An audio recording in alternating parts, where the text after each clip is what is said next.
Hey, what's going on, everybody? It's your boy Shotway48 here. Welcome back to another video. And we are back again with a new chapter of My Hero Academia. We noticed that Dark Shadow has a new upgraded quirk, and he was pretty much beating the crap out of All for One. And we get that part, and that was the end of the chapter. Now we move on to something, the next part of it, which is a little bit strange. Things are starting to feel weird to us because I feel like a little emotional when I see this chapter, and when I was on Twitter, I was like, all these little, manga stuff start popping up. Like, what the heck is going on? As soon as I saw this on YouTube, I realized, oh, another manga new chapter of My Hero Academia just showed up. So I looked at it, I was like, okay, I gotta react to this. This is insane of what's going on or what's happening in this battle. So we gotta find out what it is. So I'm confused. So let's go ahead and jump right into this video and whatever this whole situation that's going on in this battle of one off one. So yeah, before I get started, if you are enjoying today's video, if you're watching it, make sure you hit that thumbs up. And of course, if you're new to the channel, if you want to see more videos along the way or reaction videos or any other videos I'm uploading along the way as well, make sure you subscribe to the channel. Alright, so with that being said, let's get right into the video. Hey there guys, it's Pineapple and you already know what day it is of the week, so it's time to talk about this week's new chapter of My Hero Academia spoilers. And sorry for being a little later than usual, I had some technical problems going on with my computer, but those are seemingly fixed now, at least enough for me to get this video out. So let's talk about everything going on. Chapter 382, and thank you to Rukasu, Justice, and Dobby's Pole Dance for all the information that they have on Twitter, and you can follow me on Twitter at Vocal Pineapple or Vocal Pineapples, depending on which of my two accounts that you want to follow. So chapter 382 is titled, I Won't Let You Get Away, and it's actually really interesting how we get to that point and who says that in this chapter, but let's get there. The chapter begins with Hawks and All for One realizing that the current situation hasn't gotten as good for the villains or bad for the heroes as it could get. Specifically because Toga still hasn't used her full power. This is pretty much showed to us on the page with All for One and Hawks on two different sides of the page thinking the exact same thing, where Hawks is like, man, things haven't gotten as bad as they technically could get for us, and All for One thinking, ooh, man, things are only about to get better when Toga finally starts using 100% of her actual ability.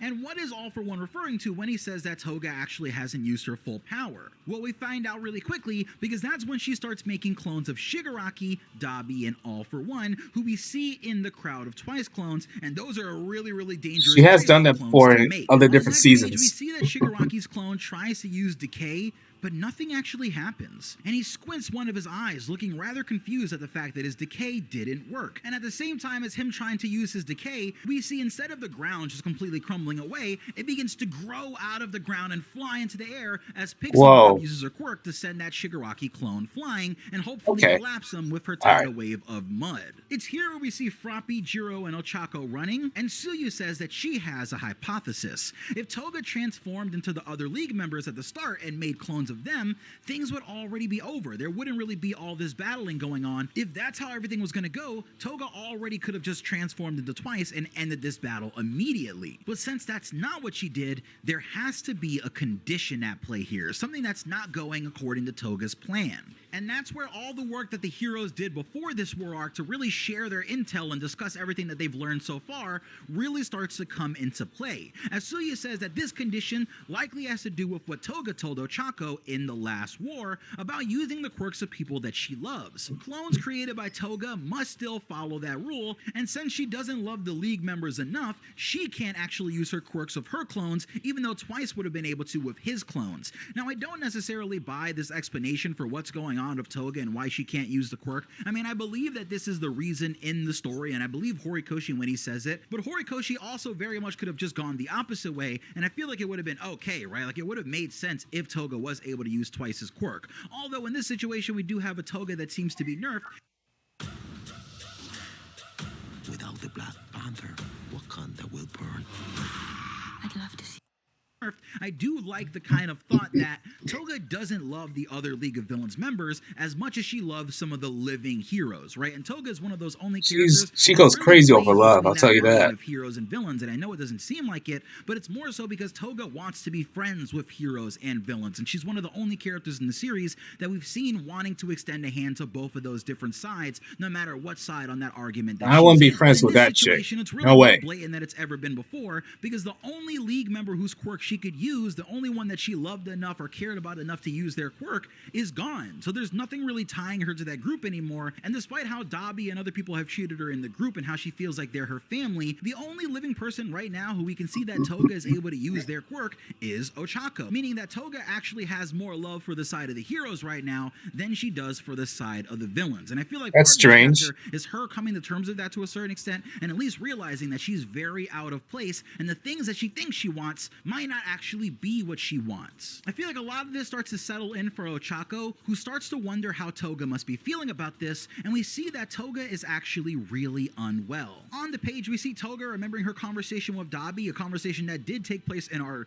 Vigilante Deku meets Toga and Dabi series that we have on the channel that you can check on the card in the top right. But Toga is absolutely distraught, right? Like, she says that she does love Toya and Tamura, but she can't use their powers, so it means that she might not actually necessarily love them after all. And this is something that apparently Toga already knew beforehand because she tested it, but she thought that things would have changed by the time they got into the actual battle. And if this is true, this is really some L planning from All For One, not making sure that one of the key things that you have on your side works. But maybe we could just give the benefit of the doubt and say that Toga actually lied to All For One and said that it was working because she imagined that it would be working by the time the actual battle came along, and that's just an L for the villains in general. But again, Toga is kind of on that side between the heroes and the villains, so honestly, her making a mistake in favor of the heroes kind of works here. Toga starts crying, saying that Jin would have been able to do exactly what she's trying to do, wondering why she can't fully become him. And we see a panel where Toga as Twice is really small on the page in a giant kind of 2-page spread of darkness, and text bubbles everywhere are saying eliminate or exterminate the heroes, which is what all the Twice clones have been repeating this entire time in their sort of rage. And I wonder if this is hinting that the actual reason that Toga can't fully make use of Twice's quirk is because in this situation she's doing something very un-Twice-like. Like, maybe the way that she's thinking about things or the way that she's handling things isn't necessarily how he would handle them, so that's causing some sort of interference with her quirk. Now, as Toga is kind of having this crisis, right, we see every other Twice clone fighting, engaged in battle against the heroes, and on another great double spread page, we see Ochako fighting the Twice clones as she thinks to herself, I always love seeing people happy. That's why I can't ignore your tears. And in the massive crowd of all the Twice clones fighting and everything, there's one single Twice clone that isn't moving. One single Twice clone that can't commit its own heart to joining the villains in this battle against the heroes. And it's in that moment that while she's having this massive battle with all the Twice clones, Ochako turns her head and is able to recognize the Toga dressed as Twice just by her tears and her lack of action. We then cut back to Tokoyami, who we left off on last chapter, and he's still attacking All For One. Hawks tells him to hold on as long as he can until All For One's body is completely gone. Jiro then tells the heroes to attack Dark Shadow to make it stronger. And I don't necessarily remember that being how that works. Like, Dark Shadow gets stronger the more damage that he takes. Why isn't he just number one in the class? And here we see one of the coolest combinations that I think I've seen out of this entire war arc. Cammy apparently can make a night sky for Tokoyami. So she creates an illusion of an aurora night sky. I didn't know she can make a dark sky. That's pretty new to her. I never noticed she could do that. Flying over them, pretty much making it nighttime for Tokoyami, giving him the full capability of his quirk, further explaining why he was able to pull so much energy out in the last chapter. Now, as Inasa tries to chip in and give support with his wind, everything ends up being useless because a huge explosion comes out from where All For One was. And this explosion is massive and does have the kind of boom sound effects that we tend to see when Bakugo uses his quirk, but it seems different, right? It seems like a giant kind of like light-based explosion, more than like an energy, you know, I guess Bakugo style explosion. It's not really like that as far as I can tell. But Dark Shadow was sent back, and All For One says that these strong types are the most annoying to deal with. The types like Deku and All Might, funny enough. And this is where we see that All For One looks much younger now than he did before Dark Shadow's attack. The world? He looks almost like a teenager, but in my opinion, I feel like he looks way more like he's in his young 20s. He sort of looks like he has a very similar build to Hawks, and Horikoshi has a very specific way about how he draws characters. What kind of man is he to get younger so quickly? I've taken so much damage. Leading me more to believe that this is all you get younger? in his 20s, and we have still yet to see All For One in his kind of that doesn't sound good. Age as of yet in the series. And I am wondering how much more dangerous he's going to get, or if he's going to just start getting weaker and weaker. But right now, this is more or less where I consider to be prime All For One. I'm sure he was stronger at a certain point in the future as far as muscle mass, but right now he just looks unhinged and crazy. And if he's like 26 or 25 or something like that, I would be really, really scared because that is his actual prime. All for One attacks the heroes with some sort I'll of be black scared energy too. tendrils and starts flying away. Some heroes like Inasa try to go after him, but the worst was yet to come as All for One smiles and he sees Gigantomachia on the horizon coming towards him. Now, when I saw this, I was like, that's it. The heroes, like, y'all are cooked. Like, we keep doing this weird seesaw back and forth between the heroes getting someone from the past, the villains getting someone, this and that happening, but it really, really seemed like as soon as I saw this page, uh-oh, that's trouble because everyone here is already gassed. I don't know how you guys are planning on beating Makia. And also, it made me really, really upset because Makia was in the Kirishima and Mina area, and what happened to them? But this is actually where we see that something very, very different than what we're expecting happens.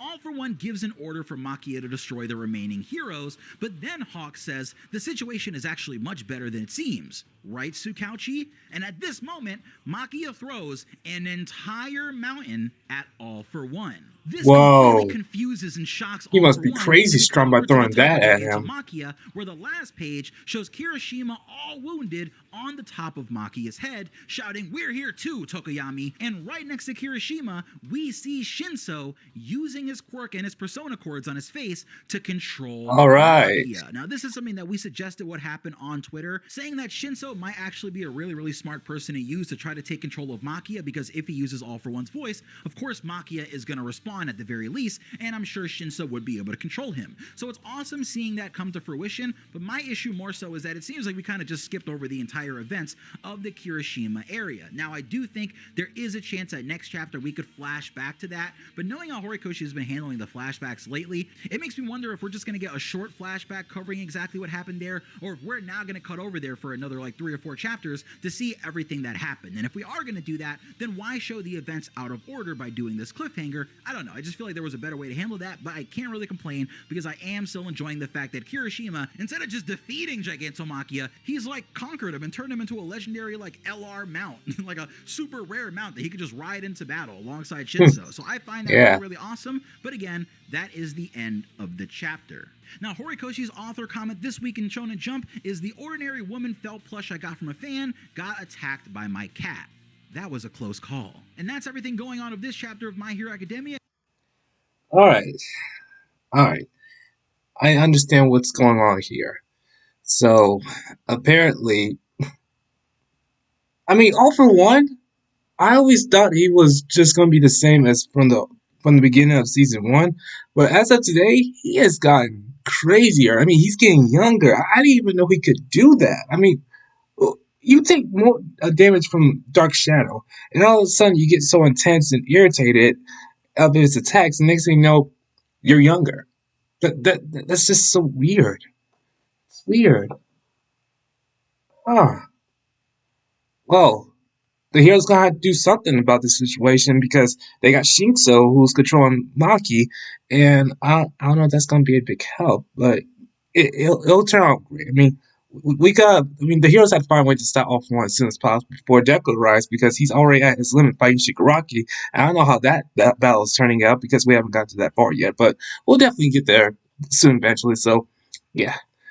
Alright guys, that's it for today's video. Thanks for watching. Looking forward to see what happens next chapter. And I'll see you guys later. And peace out.